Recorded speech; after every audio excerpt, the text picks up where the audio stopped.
Assalamualaikum. Kembali lagi bersama kakak di Makin Privat ya. Kita akan melanjutkan ya untuk membahas soal kimia SM UNER tahun 2023. Saya mulai dari soal nomor 37 ya. Oke, ion CO2+ mempunyai konfigurasi CO2+, konfigurasinya itu adalah argon. Seharusnya di sini ada 4s ya. Setelah 4s baru 3d7. 4s-nya itu 0 ya, karena sudah keambil 2 elektron. Pertanyaannya, maka jumlah elektron yang tidak berpasangan dalam ion CO2+. Otomatis di dalam argon ini semuanya berpasangan. Sudah full ya, setiap orbitalnya elektronnya berpasangan.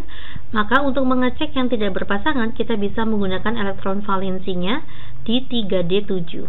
D itu orbitalnya ada 5 ya. 1, 2, 3, 4, terisi 7 elektron. 1, 2, 3, 4, 5, 6, 7. Jadi ada 3 elektron yang tidak berpasangan. Oke ya, kita lanjut ke soal nomor 38. Pernyataan yang paling benar dari sifat khas logam aktif kalium. Sifat khas itu artinya yang bisa kita lihat langsung ya. Atau pasti itu benar bisa kita lihat langsung. Apakah jika dilarutkan dalam air akan terbentuk basa kuat? Ya, ini sebenarnya benar ya. KOH itu akan membentuk basa kuat. Kalium itu K ya. Iya, ini benar. Reduktor yang kuat, betul, reduktor yang kuat mempunyai nomor atom ganjil, betul sekali ya. K itu nomor atomnya 19 ya.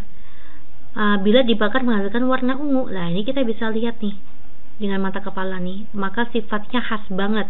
Kalau kalium dibakar itu menghasilkan warna ungu ya, ada H, Li, Na, kawin, Rb, Cs ya, frustasi ya, ini adalah golongan 1A. Apabila dibakar nanti akan menghasilkan warna Me, Ku, U, Me, B. Litium jika dibakar menghasilkan warna merah, natrium jika dibakar menghasilkan warna kuning, kalium jika dibakar akan menghasilkan warna ungu, gitu ya. Kalau rubidium dibakar menghasilkan warna merah, kalau cesium menghasilkan warna biru. Inilah sifat khas dari logam aktif untuk golongan 1A. Jawabannya D. Next, kita masuk ke soal nomor 39. Bila suhu suatu reaksi dinaikkan 10 kali, jadi N-nya itu adalah 10 Celcius ya. Apa itu N? N itu adalah tiap kenaikan suhu. Maka kecepatan reaksinya akan menjadi 2 kali lebih besar. Itu adalah X. X itu adalah kelipatan lajunya ya. Bila reaksi berlangsung pada suhu 80 derajat Celcius. Jadi berlipat ganda menjadi 2 apabila pada suhu 80 Celcius. Maka ini adalah T2 ya, suhu akhirnya adalah 80 Celcius. Selanjutnya, bila diketahui pada suhu 50 Celcius, itu berarti suhu awalnya 50 Celcius, kecepatannya berlangsung 12 menit. Nah, ini berarti waktu awalnya ya. Pada saat suhu awal itu adalah T awal. T awalnya adalah 12 menit. Nah, pertanyaannya pada saat ini ya, 50 Celcius menjadi 80 Celcius, maka waktunya jadi berapa menit? Oke. Padahal tiap kenaikan 10 Celcius itu lajunya menjadi 2 kali lipat. Ya, jika ada soal seperti ini, kita punya rumus T2 itu rumusnya adalah 1/X dikalikan delta T per N dikali T awal. Ya, waktu akhirnya itu kita tidak tahu, T2 1/X berarti 1/2. Delta T itu adalah ini selisih suhunya, 80 sama 50 itu selisihnya adalah 30 dibagi dengan N, tiap kenaikan suhunya tuh 10 Celcius, T awalnya itu adalah 12 menit gitu guys ya. Nanti ketemu T2 nya. Nah, maka nanti setengah pangkat 3 ya. Setengah pangkat 3 atau 1/2 pangkat 3. 2 pangkat 3 itu adalah 8 dikali dengan 12 ya. Masing-masing saya bagi dengan 4. Maka ini 2, ini jadinya 3. 3 bagi 2 itu adalah 1,5 menit. Jawaban yang tepat itu adalah poin D. Next, kita masuk ke soal nomor 40. Ikatan ion dapat terjadi antara dua atom unsur yang masing-masing mempunyai konfigurasi elektron terluar adalah ikatan ion adalah ikatan yang terjadi apabila logam ketemu dengan non-logam. Logam itu pada golongan 1A atau golongan 2A atau logam transisi ya. Inilah logam-logamnya. Atau golongan 3 tapi hanya aluminium. Ya, golongan 1A maka nanti konfigurasi terluarnya adalah S1, golongan 2A konfigurasi terluarnya adalah S2. Kalau non-logam itu adalah golongan 6 dan 7 ya. Kalau golongan 6 maka nanti S2P4. Kalau golongan 7 konfigurasi terluarnya S2P5. Nah, oke ya, kita akan cek di sini. Ini P, kalau P itu non-logam ya. Kalau yang subkulit terluarnya P itu adalah non-logam, ini juga non-logam. Maka poin ke-1, non-logam ketemu non-logam, itu bukan ciri-ciri ion. Kalau ion itu logam ketemu non-logam ya. Ya, maka poin 1 salah. Poin kedua, ini 4S2, maka golongan 2A ya, ketemu dengan 4P5 maka dia golongan 7A. Ini ya, 4P5 ya. Maka betul sekali, golongan 2 ketemu dengan golongan 7, maka logam ketemu non-logam itu adalah ikatan ion. Cek untuk poin ketiga, ini adalah golongan S2 itu logam ya. Ini juga logam ya, ini S2 itu logam, maka logam ketemu logam itu bukan ikatan ion tetapi ikatan logam. Selanjutnya S1 itu golongan 1A, P5 itu golongan 7A. Golongan logam ketemu non-logam itu adalah ikatan ion. 2 dan 4 itu adalah poin C ya. Oke, kita lanjut ya ke soal nomor 41. pH yang diperoleh dari mencampurkan asam nitrat ada HNO3 50 mili 0,2 m ditambah dengan KUH berapa tuh? 50 mili 0,4 m. Ya, nanti akan menghasilkan KNO3 dan air. Kita akan mencari mula-mula reaksi sisa. Ya, rumusnya pakai mol ya. Molnya itu M kalikan V, maka 0,2 dikalikan 50 itu adalah 10 milimol. 50 dikalikan 4 itu adalah 20 milimol. Maka ini habis ya, biar habis dikurangi 10. Maka nanti sini berkurang berapa? 1/1 dikalikan 10, maka berkurang 10 juga. Bersisa 10 milimol KOH. Ya, jadi bersisa basa kuat ya. KOH itu adalah basa kuat. Karena bersisa basa kuat, maka nanti rumus OH- adalah valensi basa kalikan M. Valensi basa itu adalah jumlah OH-nya. Ini OH-nya ada 1, maka valensi basanya 1. Rumus M itu adalah mol bagi volume. Ya, kita gunakan mol sisa ya. Karena mol sisanya 10, saya masukkan 10 milimol. Volumenya berapa Mbak? Volumenya itu volume campuran karena mereka sudah bercampur. 50 tambah 50 itu adalah 100 ml. Ini hilang ya, maka jadinya 1 kali 10 pangkat min 1. Apabila OH-nya sudah ketemu, maka nanti POH-nya ketemu. 1 kali 10 pangkat min 1, maka POH-nya 1 ya. Atau 1 min log 1. Log 1 itu kan 0. Oke, karena POH-nya ketemu, maka pH-nya ketemu. Rumusnya pH 14 dikurangi POH. Maka nanti 14 dikurangi 1. Jawabannya 13. Jawabannya adalah E. Lanjut, kita masuk ke soal nomor 42. Bila diketahui pupuk ZA mengandung NH42SO4 yang MR-nya 132, maka massa N dalam senyawa tersebut adalah 56,0 gram. Apakah betul? Kita lihat ya untuk pernyataan yang pertama, mencari massanya N di dalam pupuk ZA. N di sini ada berapa? Ada 2 ya. N-nya ada 2. Maka nanti 2 ya.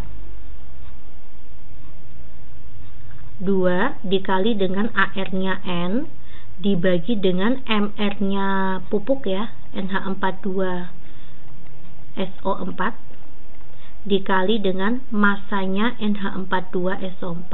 Inilah cara mencari masanya N di dalam NH42SO4 atau pupuk ZA-nya.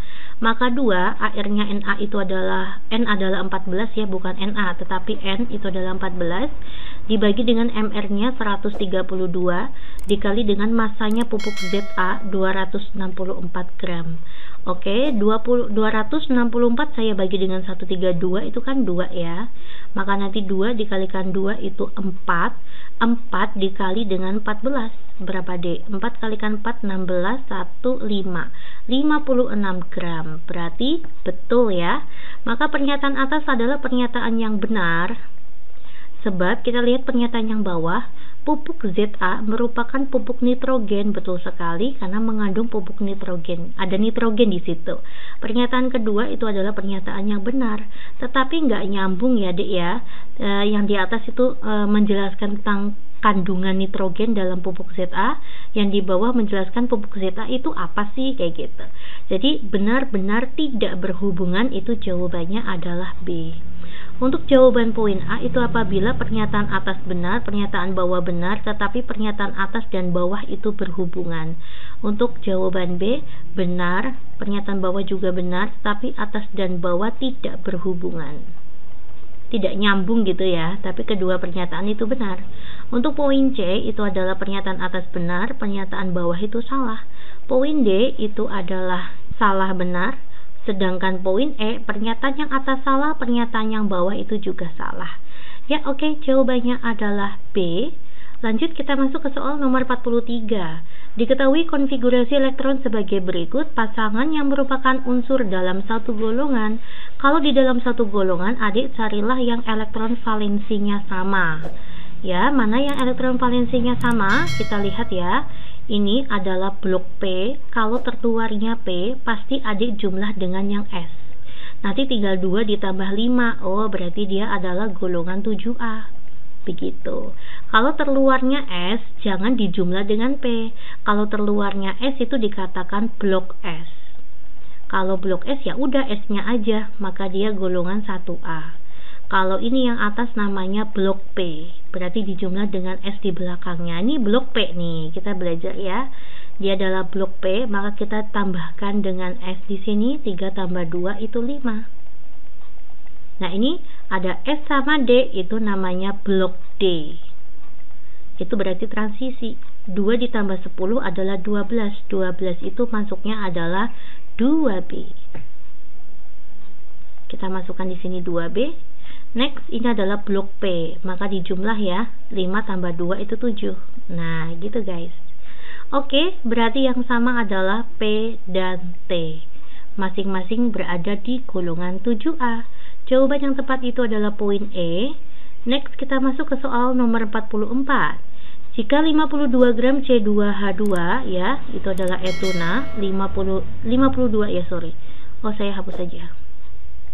52 gram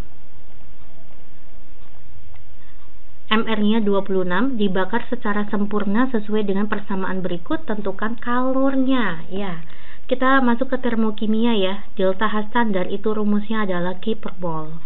Maka nanti rumusnya K itu adalah delta H standar dikali dengan mol. Nah, molnya berapa Mbak? Oh, ternyata yang dibakar 52 gram. Maka nanti rumus mol itu adalah gram dibagi dengan MR-nya. MR-nya 26. Kita masukkan sini 26. Lalu gimana Mbak cara mencari delta H standar? Oh, ternyata masing-masing di soal diketahui delta HF. Jika masing-masing di soal diketahui delta HF, maka rumus entalpi standar itu adalah jumlah delta HF kanan atau produk dikurangi jumlah delta HF kiri. Udah gitu aja. Ya, untuk delta HF kanan, maka nanti ini ya, 4 dikalikan delta HF-nya CO2. Ini delta HF CO2. Saya kalikan negatif 394.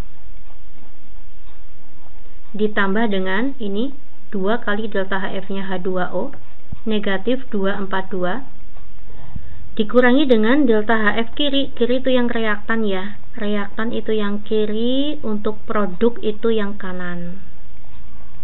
Maka nanti 2 dikalikan delta HF-nya C2H2. 2 dikalikan C2H2 adalah positif 52. ditambah dengan 5 delta HF-nya O2. Untuk delta HF unsur bebas, O2, H2, N2 itu dikatakan unsur bebas. Delta HF-nya itu adalah 0. Maka kita masukkan sini 0 aja ya. 5 kalikan 0 itu adalah 0. 4 dikalikan 394 itu adalah negatif 1576 ditambah 242 kalikan 2 itu adalah negatif, saya langsung bikin negatif aja di sini ya, negatif 484 dikurangi 2 kalikan 52 itu adalah 104. Oke, maka kita jumlahkan semua. Negatif 1576 dikurangi 484 dikurangi 104, negatif 2164. Ya, inilah delta H standarnya. Kita bisa masukkan ke perhitungan atas ya. Saya masukkan negatif 2164. Begitu guys. 52 dibagi 26 itu adalah 2, maka 2164 saya kalikan 2, 4 3 28 kilojoule. Ya, jawabannya seharusnya mungkin B ya. Ini saya ganti ya, 4328 kilojoule. Oke. Kita lanjut ya ke soal nomor 45. Dalam reaksi inti 147N dikali dengan X menghasilkan O178 H11. X adalah sinar apa? Oke ya, saya buat di sini 147N ditambah dengan X menghasilkan 178O ditambah dengan H11. Nah, untuk soal seperti ini langkahnya untuk nomor massa kita jumlahkan ya. 17 tambah 1 kan 18. 8 ditambah 1 itu adalah 9. Maka nanti artinya 14 ditambah berapa biar 18? Maka 14 ditambah 4. Untuk bawah sama aja, 7 tambah berapa biar 9? Maka tambah 2. Ya, inilah X-nya. Yang memiliki massa 4 dan muatannya 2 itu adalah sinar alfa ya. Kalau beta itu adalah 0-1, kalau gamma itu 0,0, kalau beta positif itu positron itu 0+1. Oke ya Dek, semangat terus belajarnya. Terima kasih perhatiannya. Simak kembali untuk video matkin privat lainnya untuk matematika UNER ya. Kita akan bahas untuk matematika UNER selanjutnya. Assalamualaikum.